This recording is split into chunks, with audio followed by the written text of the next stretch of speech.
મનન ટાઈમ્સના તંત્રી રોનક ભાવસારને અસામાજિક તત્વ દ્વારા ધમકી આપવામાં આવી। સમગ્ર ગુજરાત સહિત વડોદરા શહેરમાં વારંવાર પત્રકારો પર ધમકી અને હુમલાઓ કરવામાં આવતા હોય છે, ત્યારે વડોદરામાં મનન ટાઈમ્સના તંત્રી પર અસામાજિક ઈસમ ફૈઝલ પઠાણને ગાડી અથાડવાનો પ્રયાસ કરી ધમકી આપવામાં આવી હતી। પત્રકારો પર હુમલાઓ ભારતમાં પ્રેસની સ્વતંત્રતા અને લોકશાહી માટે ગંભીર ચિંતાનું કારણ છે। પત્રકારો પર હુમલો પ્રેસની સ્વતંત્રતા અને લોકશાહી માટે ગંભીર ચિંતાનું કારણ છે। પત્રકારો પર હુમલાઓ શારીરિક, માનસિક, કાનૂની અથવા ડિજિટલ સ્વરૂપે થઈ રહ્યા છે। સામાન્ય રીતે આવા હુમલાઓ વાસ્તવિકતાને દબાવવા, સત્ય સામે અવરોધ ઉભા કરવા અથવા પત્રકારોની નિષ્પક્ષતા અને અવાજને દમન કરવા માટે થાય છે।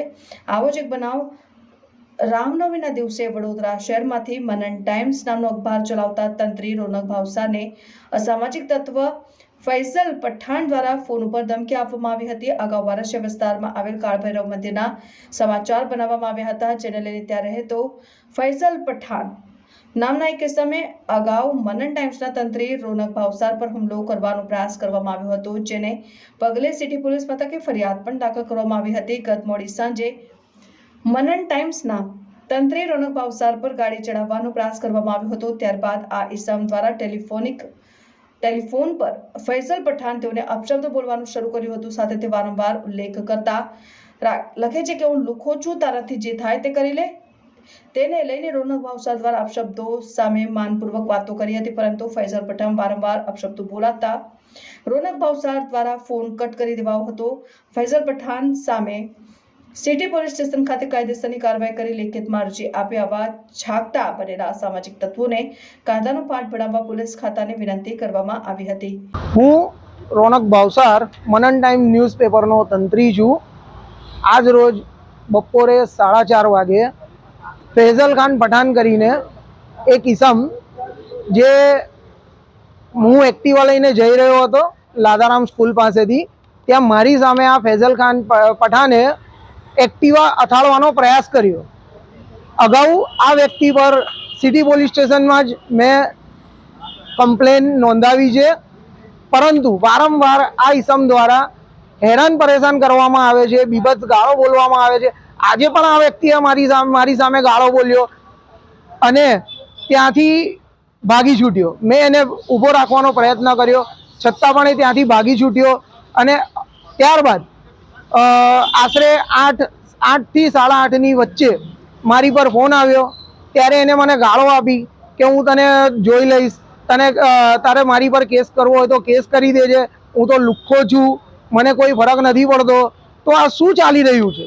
શું આ લોકોને કાયદાનું કોઈ પણ પ્રકારનું બીક જ રહી નથી?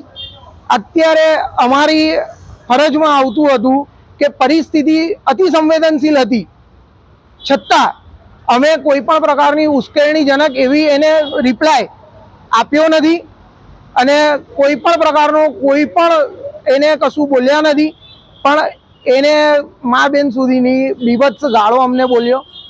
અમે બી જાણીએ છીએ કે સંવેદનશીલ વિસ્તાર છે, તો અમે કોઓપરેટ કર્યું કે કોઈ પણ વાતાવરણ ખોટી રીતનું સર્જાય નહીં, તે રીતે અમે કોઓપરેટ કર્યું। પણ અત્યારે આ લોકોને કોઈ પણ જાતની કાયદાની બીક નથી। તારાથી થાય એ કરી લેજે, તારે સમાચારમાં ચડાવવું હોય તો ચડાવી દેજે, મને કોઈ ફરક પડતો નથી અને મારું કોઈ કશું તોડી શકવાનું નથી। ગૃહમંત્રી હર્ષ સંઘવીએ એક મુહિમ ચાલુ કરી હતી વરઘોડો કાઢવાની। હા, અને વરઘોડામાં લોકો લંગડા ચાલતા હતા, કારણ કે એ લોકોની સર્વિસ થતી હતી, પોલીસ એ લોકોની સર્વિસ કરતી હતી। શું લાગે છે કે આપે જે આજે ફરિયાદ કરી છે તો આની બી સર્વિસ થશે કે? બિલકુલ આ થવી જ જોઈએ અને એક દાખલો પોલીસે બેસાડવો જોઈએ। અવારનવાર પત્રકારો પર ખોટી ટિપ્પણીઓ અને ખોટી રીતના હેરાન પરેશાન કરવાનું કામ પણ કરી રહ્યા છે અસામાજિક તત્વો, જે ખોટી ફરિયાદો પણ પત્રકારો પર કરાઈ રહ્યા છે અને કરી પણ રહ્યા છે। તે વિરુદ્ધમાં આજે હું આના વિરુદ્ધમાં સિટી પોલીસ સ્ટેશનમાં ફરિયાદ કરવા આવ્યો હતો। સિટી પોલીસ સ્ટેશનમાં પહેલા પણ આપને ફરિયાદ નોંધાવી છે આપે, બીજી વખત આજે તમે ફરિયાદ નોંધાવવા આવ્યા, તો શું લાગી રહ્યું છે? એનો જે કોન્ફિડન્સ હતો કે ભાઈ પોલીસ મારું નહીં બગાડી શકે કશું, તો શું લાગી રહ્યું? સિટી પોલીસ સ્ટેશન વ્યવસ્થિત કાર્યવાહી કરે છે ખરી? અગાઉ સિટી પોલીસ સ્ટેશને તો ઘણી સારી કાર્યવાહી કરી હતી। મારા આવતા પહેલા તો એ આરોપીને સિટી પોલીસ સ્ટેશન વાળા જે તે સમયે લઈને પણ આવ્યા હતા અને ત્યારબાદ કમ્પ્લેન પણ કરી હતી, પરંતુ અમુક યાકુતપુરાના આગેવાનો આપણી પાસે આવીને રિક્વેસ્ટ કરી હતી. જે બીજું નામ હતું ઇરફાન દાઢી, કે આ વ્યવસ્થિત માણસ છે, આને તું અત્યારે જવા દે, જવાબદારી અમે લઈ રહ્યા છે તેવું કહ્યું હતું. ત્યારબાદ કોર્ટની અંદર સમાધાન કર્યું હતું, પરંતુ છતાં પણ આ લોકોને કોઈ ફરક પડ્યો નથી. જેથી આજે મેં કમ્પ્લેન રજીસ્ટર કરાવી છે અને મને એવી આશા છે કે સિટી પોલીસ સ્ટેશન તરફથી સારામાં સારી કાર્યવાહી થશે. ભૂતકાળમાં એક પત્રકાર હતા દિનેશ પાઠક, જેમનું મર્ડર થયું હતું, રાજુ રિસાલદારે મર્ડર કર્યું હતું. હવે પત્રકારને કોઈ ગમતું નથી, શું લાગી રહ્યું છે? કારણ કે પત્રકાર એક ચોથો સ્તંભ છે. દિવસ અને દિવસે પત્રકારોની જે વેલ્યુ છે એ ડાઉન થતી ગઈ છે. જેનું કારણ એક જ છે કે આવી રીતે આ અસામાજિક તત્વો પત્રકારોને હેરાન પરેશાન કરી રહ્યા છે અને એમની પત્રકારોની ખોટી છાપ ઊભી કરી રહ્યા છે. જે ખોટા છે એની પર તો ફરિયાદ થાય છે જ, પણ જે ખોટા નથી એની પર પણ વગર કામની ફરિયાદ થઈ રહી છે. આજે અમારા દ્વારા કશું જ કરવામાં નથી આવ્યું, છતાં પણ આ લોકો અમને હેરાન પરેશાન કરી રહ્યા છે. તો શું આ લોકોને કોઈ પણ પ્રકારની કાયદાની બીક નથી? હવે તો એવું લાગી રહ્યું છે. હવે એક જ માંગણી છે, આની પર સખ્ત ને સખ્ત કાર્યવાહી કરો.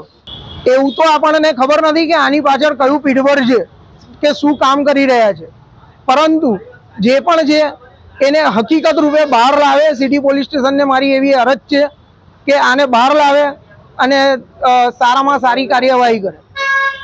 સમાચારોની ઝડપી અપડેટ માટે હમણાં જ સત્ય સ્વરાજ ન્યૂઝ ચેનલને લાઇક, શેર અને સબસ્ક્રાઇબ કરો.